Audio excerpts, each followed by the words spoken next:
Broadcasting live. It's America's longest running talk show on computers. It's Computer America, bringing you the biggest names in technology with guest interviews, new products, and your emails. Listen live at computeramerica.com on any device around the world.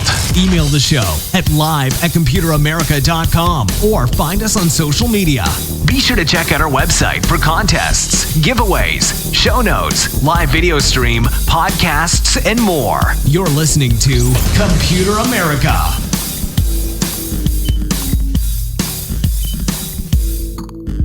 Hello and welcome everyone into the Computer America Show. We are the nation's longest running, nationally syndicated radio talk show on computers and technology. Welcome back into the program. I'm your host Ben, and everyone, we are going to have a great show today because this entire segment is dedicated to a company called Vivid-Pix. If you haven't heard of them, then this is the perfect show for you because, of course, we have the CEO here with us to tell us all about the company, what they do, how they do it, and what they've been working on since they were last on the program. So even if you recall that interview, there's new stuff in the works and we're really looking forward to it. But and I'm gonna let him give us a better overview, but really this is the one-stop solution for either saving things like precious family documents, family photos, transitioning them from physical to digital, allowing them to be shared and restored in certain ways that the software can just do intuitively and naturally. I mean, it's a very cool technology and one that is only becoming more and more relevant as, I guess, the family documents, kind of move from one generation to the next. You have new caretakers, and let's face it, it's important to keep the physical copies, but having digital backups is super important. It doesn't matter who you are, where you keep them, how safe you are. It's always good to back up. So joining us today will be Rick Voight, and he'll be joining us in just a moment. But before we get started, computeramerica.com. That's where you'll find everything, including a link to our guest website, the show notes, anything that we talk about, any products we discuss. You'll be able to go to our homepage, find them right there, super simple, and we highly recommend you do that. While you're there, click on some links, have some fun, check out the articles and reviews and show notes and all that good stuff. But hey, I think he's been waiting oh so patiently. Everyone, let's go ahead and get started with our guest. So as I said before, Mr. Rick Voight, he is the CEO of Vivid-Pix, and we're really excited to have him on with us. Rick, how you doing? Welcome onto the program. Ben, thank you so much for having me. So good to be with you and with your audience. Yeah, and of course, I'm looking forward to it. And like I kind of said in the introduction, you have been working on some new things, but as I recall, your company was really in the business of, not just preserving, but restoring, documents and photos and photographs that are being lost every single day. Why don't you go ahead and give us an overview of what made you start the company, and what is Vivid-Pix's goal? And let's start there. Sounds wonderful. So we've been in business for 10 years. We started off improving underwater photos, and that was our first patent to automatically improve underwater photos. And then about 5 years ago, somebody said, have you ever thought about old faded photos? And Randy Fredland, my business partner and co-founder of the company, and I our roots were from Kodak. So we very much understood photography and these wonderful memories that people have been taking for decades, centuries, and seemed like a really good time. So that was our second patent, Restore, in order to automatically improve old faded photos. And literally, it can be old daguerreotypes through current digital photos as well. But our primary market niche is for people who are interested in bringing old photos back to life. And then documents are extremely important in genealogy and remembering fun things in people's lives, whether it be a wedding invitation or an old report card or any number of documents, and of course, records. Yeah, and I think because of your background and the fact that I guess you've worked in physical photography for so long, what I guess for everyone out there that may be, kind of thinking, well, I have a box, it's in storage, it's fine, it's not going anywhere. What would you say is either your opinion or your customer's opinion? What are the benefits of really digitizing something that you have a physical copy of that, maybe they're putting off? That's a wonderful question. So heat, light, and humidity all are degrading those physical analog images, whether it be a photograph or whether it be a document. So literally every moment that you don't digitize and stop the fade is further deteriorating that image. And so that should be the call to action, that we should start scanning, digitizing. And then the second part of it is that those old shoe boxes and albums, there are memories there, and the memory of who is being in those photos or in those documents may be with a generation that those people's memories are not what they used to be, and or that those could be being lost if we don't start capturing those stories, that knowledge today, so that we do have those stories, that knowledge for tomorrow. I actually ran into that the other day. I mean, like there was a photo that my mom was actually pointing out to me, and she's like, "I think this is your great grandfather." It's like, wait, no, maybe that was that, and that should have been like, her mind is still completely there. It's just it's been 40 years since someone else explained it to her exactly who was in the photo. That really resonates with me. But okay, so going on with some of our questions, and since you were last on, I believe this is a new product, and I'm looking forward to kind of talking about this because getting a good quality scan, I mean, having a scanner, having a dedicated device in the home, not everyone is really doing that nowadays. It's I think having a flatbed scanner is kind of a novelty and a rarity, but also, let's face it, there are some things that just aren't easy to be scanned on a flat surface. There's a lot of things that can get in the way and make this really difficult and time consuming. You have something called the memory station, and I think this is a good place to kind of start our conversation. What is the memory station, and how does it work? So you've touched on a couple of important points there. So first off, flatbed scanners are nice devices. They can be a bit tedious of having to raise and lower that scanner top, and that is not only tedious, it takes a lot of time. Right. So we took the time to look across the marketplace in order to be able to say, what device do we think is A, capturing very good imagery, B, is making the process of scanning fast, and then C, a company large enough that we want to partner with in order to be able to bundle it with our go-to-market. And we came upon the Fujitsu Sv 600 scanner. And many people don't know that Fujitsu actually is the largest scanning company in the world. Within the healthcare industry, they actually hold over a 90% market share. And many of us would think of other companies first, but Fujitsu is a wonderful company that we've gotten to know. And so with that, they've developed the technology to be able to scan the image that is laid down on a pad, and by laying it down on the pad, it can be flat. It can be a book that has curved edges. It can be a watch. It can be all kinds of memorabilia. And you're actually then able to bring all these wonderful memories and keepsakes to a digitized form to then be able to use them in so many different ways. That and that's really cool. And obviously anyone out there watching the video portion, can kind of see this in action, the scanner itself. So making a partnership like this makes a lot of sense. When it came to, I guess, kind of the software side and your photo restoring, and I guess I believe you, and we're going to touch on this, the ability to kind of organize and share and, kind of put everything into a proper order. How naturally was that a fit? Did you have to kind of work with, work with them to get that working? Or, did you have to change your software, or is it the same Vivid-Pix software that people know just with a handy scanner? Great question, multi-part answer. So the first part is that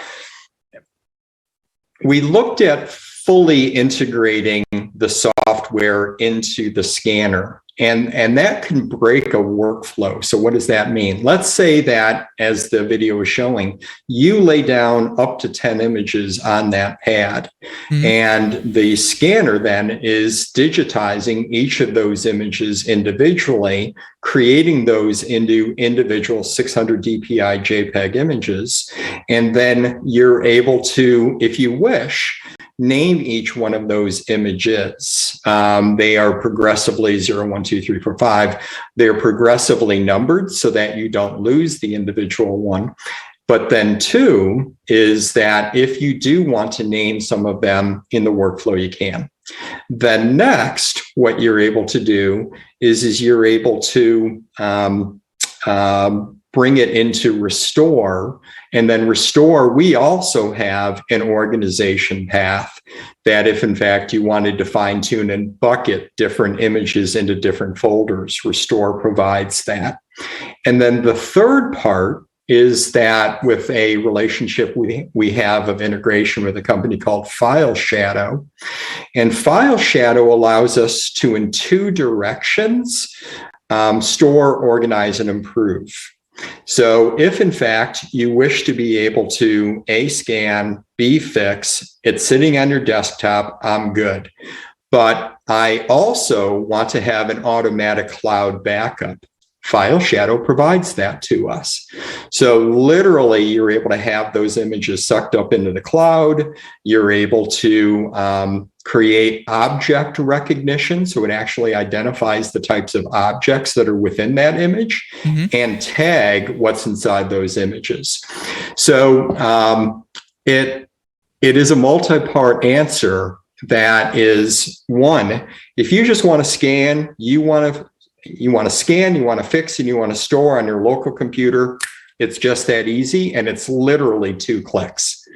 Then 2, if you want to be able to create different organization, we can do that. If you want to have the cloud backup, click it once and it's automatically going to go up into the cloud. That and that is so slick. That's that you've really streamlined that process, because I can imagine that doing with a dozen, maybe even like 20, 30, 40 photos, take some time, but it could be really annoying. But if if you're getting rid of those giant boxes of family documents, and you're really scanning, I mean, that could save you a lot of time, right? Because traditionally this has taken, there's a reason when you hire the services that will do this for you, they cost hundreds or thousands of dollars to process family documents. Yeah, absolutely. One, if you send out, there are a number of parts of that. One is it's not inexpensive. 2 is these are your most precious items, and the risk of having something either lost or damaged, these are priceless. And then 3, we were very focused on the price point that we were providing the product at. So literally right now for $599.99, you can be up and running with A, the scanner, B, the software, C, with 1,000 images being stored in the cloud for a very reasonable price.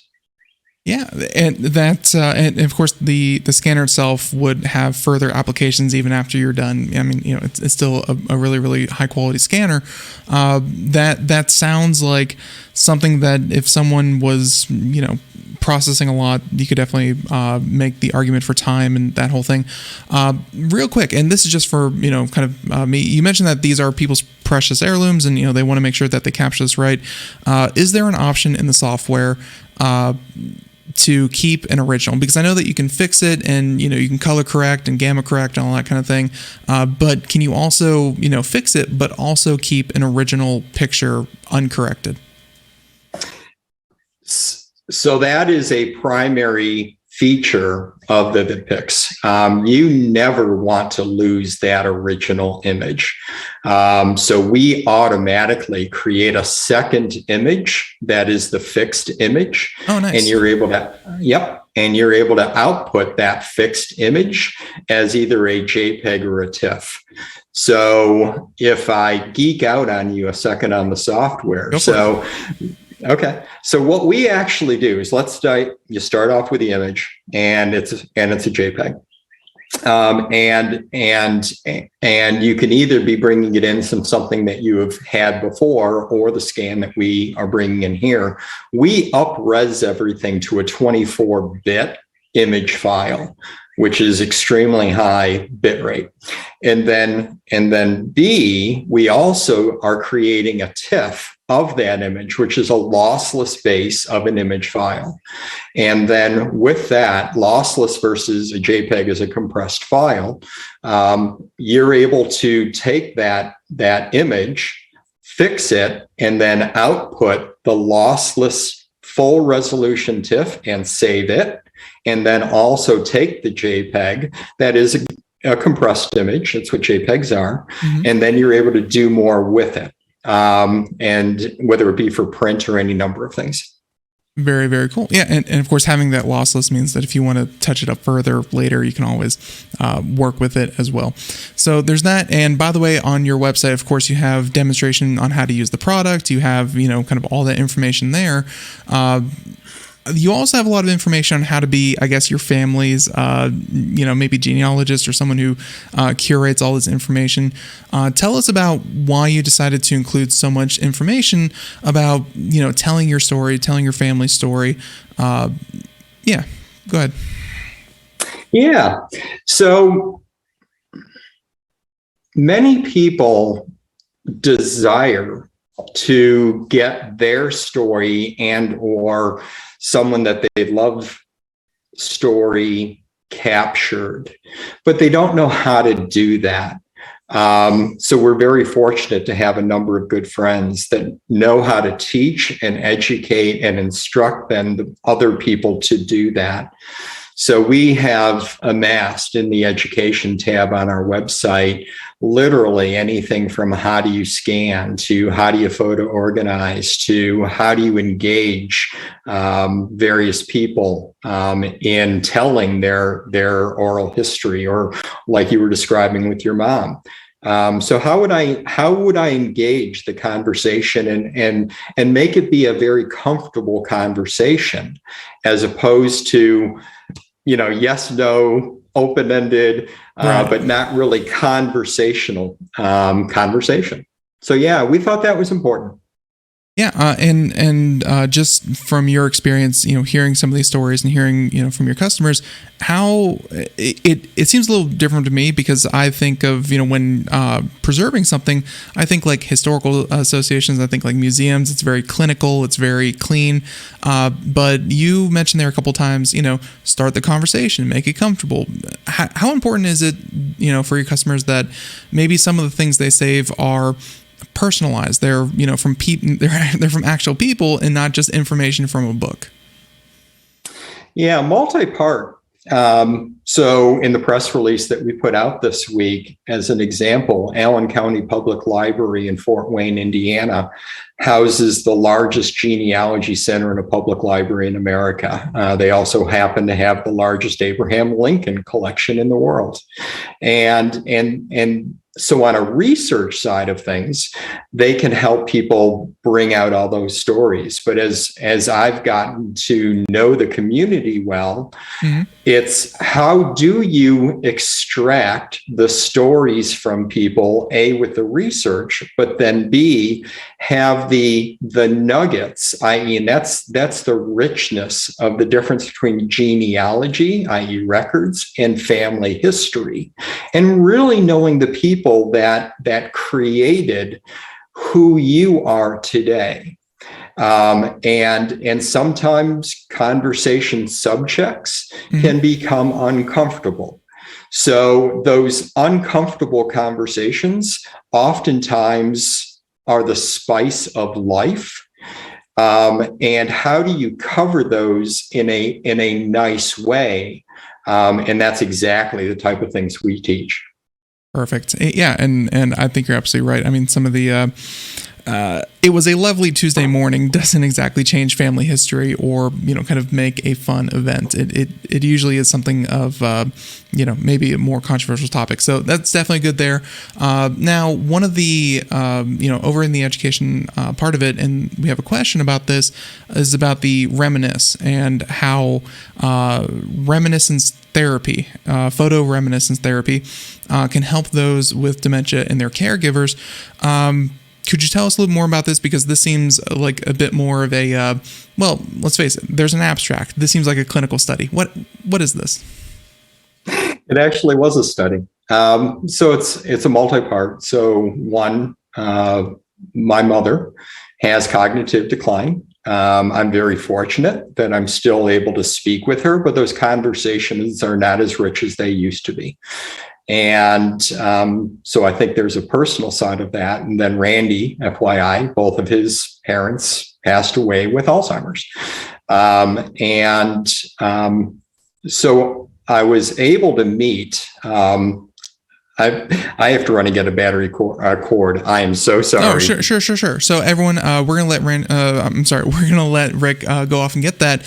But in the meantime, if you are just tuning in, we are of course talking with Vivid-Pix, the CEO of the company, all about their story, how you can share your story, preserve your story, and I think this goes for a lot of people who kind of have documents that are laying around. You really want to, preserve them in the best possible way. And I think that a lot, like what I've seen in my personal life, is that a lot of people will just simply whip out their phone and try to take a crooked picture as best they can. Vivid-Pix kind of affords you that middle ground between sending it out and spending, 3, 4, 5, 10 times as much and getting a good quality picture and, kind of saved image of these things. So again, this is something between taking a picture with a smartphone randomly and getting it done by a professional for a lot more. But okay, so I believe Rick is back, and no problem at all, Rick. It happens all the time. Let's go ahead and continue and talk about this photo reminiscence therapy and what's happening. So go ahead. Thank you. So A, personal side of things, and then B, the study of reminiscence therapy is well understood from like a music therapy or from aromatherapy. But as I did the research, there was very little that was understood about photo reminiscence therapy.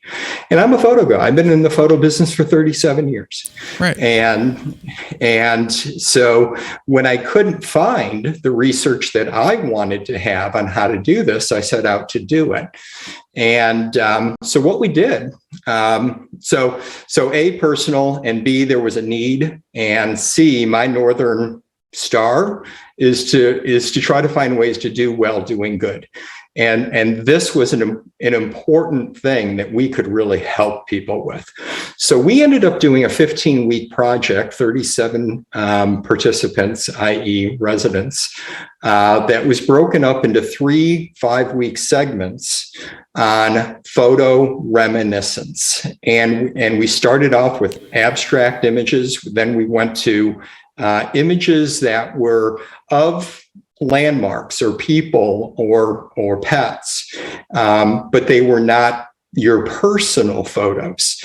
And what we found there is that, yes, it engaged more, but the third section was with people's personal photos. And it lit up the brain, excuse me, and we didn't have sensors on their head, but it did. And I've literally watched over dozens of interviews, and I actually been trained now in cognitive decline. And we literally started with a conversation happening between two people where it was 80% caregiver, 20% resident speaking. And by the end of the sessions, we literally flipped that. And we had cognitive decline along the scale. Wow. And huge improvement. And watching some of these interactions where you would have somebody start to answer the question, but their brain was not processing what they wanted to say, so it came out jumbled. Mm-hmm. And then with a little bit more conversation, not pushing, but conversation, all of a sudden they were able to actually answer with complete sentences and look at a photograph. And, this one gentleman comes to mind that, that's me, that's my brother, that's my mom and dad. And then you're able to ask those additional questions. And then what came out of that is that by interacting, they came out of it less agitation, feeling better, and we found that it was even having residual effect for 24 to 36 hours later. Wow. And then we started to further look at, well, what about medication compliance? And we actually, in the study, and it's published, is that we had up to a 50% improvement in medication compliance. And it makes intuitive sense that if you have somebody walk into a room and say, Mrs. Jones, please take your meds, she might be a little obstinate. I'm obstinate first thing in the morning to come in and tell me to take medicine, right? But if you sat down with them and shared a couple of photos and have a little bit of conversation, and then in the conversation say, Mrs. Jones, could you please take your medication? She's just going to feel better about doing such things. And now what we're doing is we're bringing it into finding people and helping them eat better. Just wonderful, wonderful things that are coming out of this study and helping both the person who suffers from cognitive decline as well as their caregivers. Sounds like you have you're hinting at something that could really improve the quality of life for tons and tons of people, because let's face it, the whole baby boomer number keeps getting thrown around. I think it's like 10 million every year get introduced to this new thing, or whatever the number is.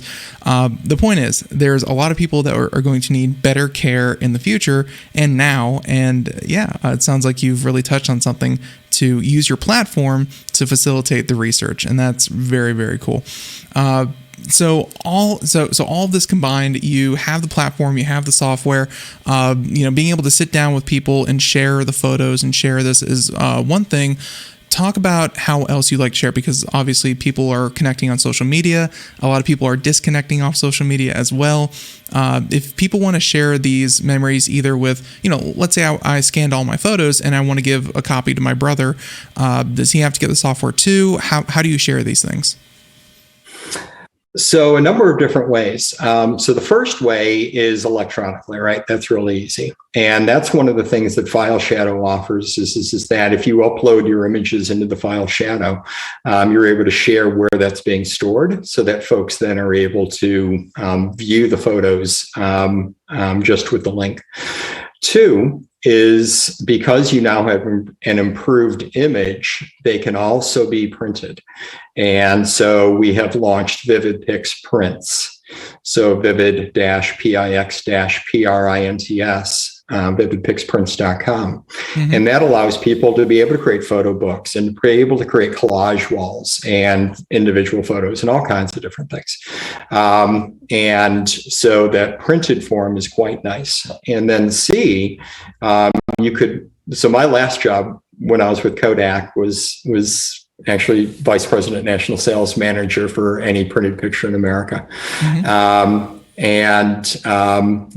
The way that the photo industry currently has solutions is good. But I look forward to the next time maybe that we're together, and I'll be sharing some additional very, very cool new ways.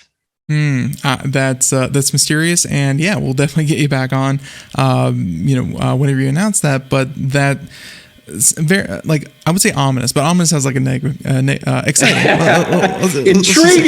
intriguing. Yes, thank you. That is English. I'm horrible with it sometimes. So yeah, that sounds like a great solution there. But again, I guess the bigger part of it, like sharing it, that's always going to be important, and preserving it is its own thing. But taking the pictures, taking the photos, getting it digitized, that's really where your software really excels at. Just by the way, we have a question here about if your software can really fix just about anything.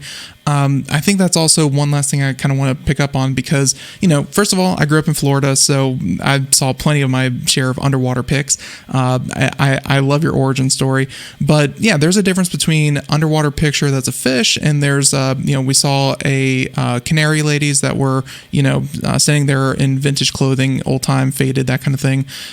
Is there anything that your software can't really do well? Is it,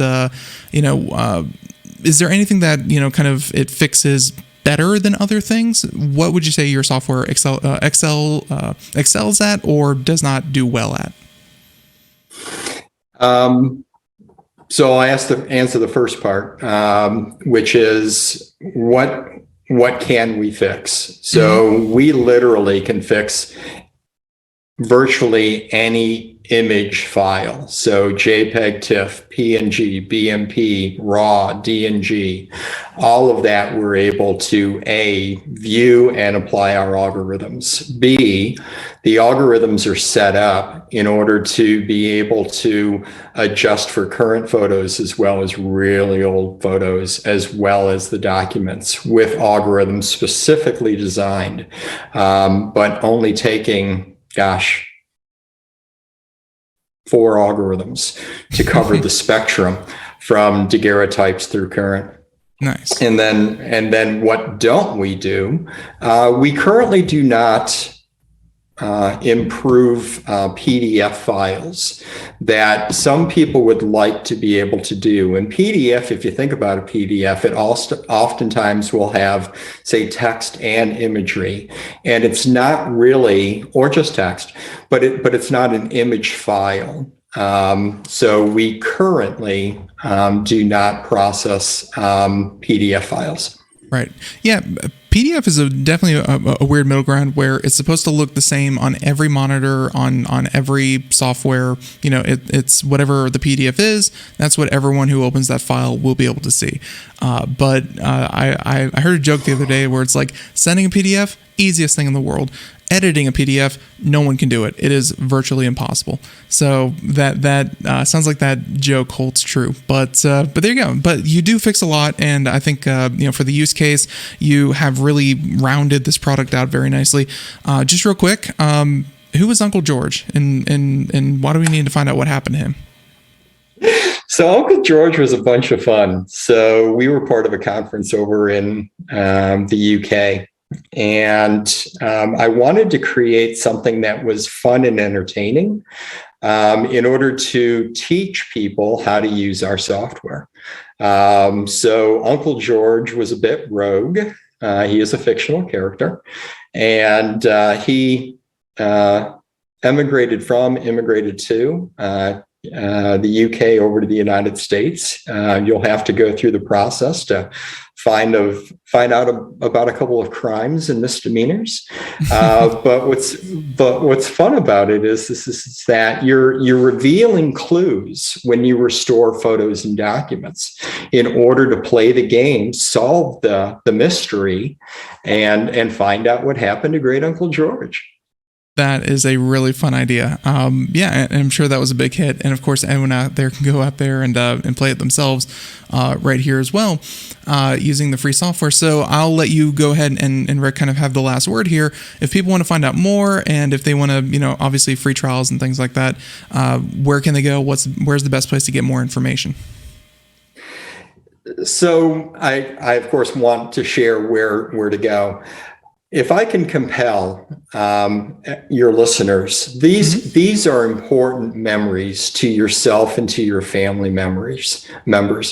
So please take the time to pull out those shoe boxes, to pull those boxes down, and start the process to scan and improve and to capture the stories. It's important. Hopefully, it's important to you, and it'll be important to future generations.